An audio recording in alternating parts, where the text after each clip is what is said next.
Tradisyon na ng mga Katolikong Pilipino magbisita iglesia kapag Semana Santa. Ginagawa ito tuwing Huwebes Santo sa 7 simbahan.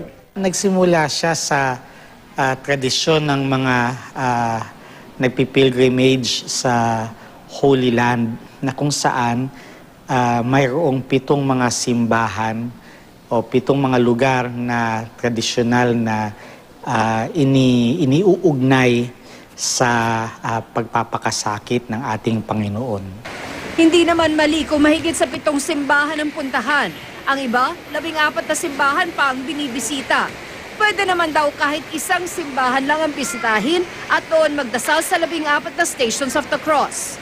Sa Holy Land kasi, yung 14 na istasyon na yan ay ginawa ng mga Franciscan friars.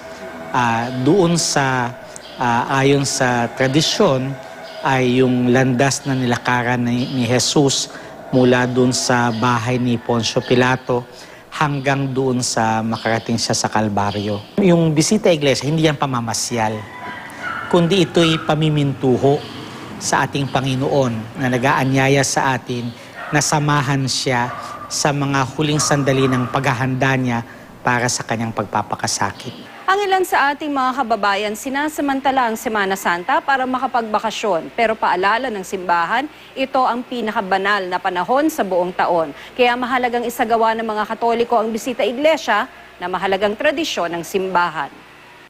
Tina Pangganiban Perez, Nakatutok, 24 Oras.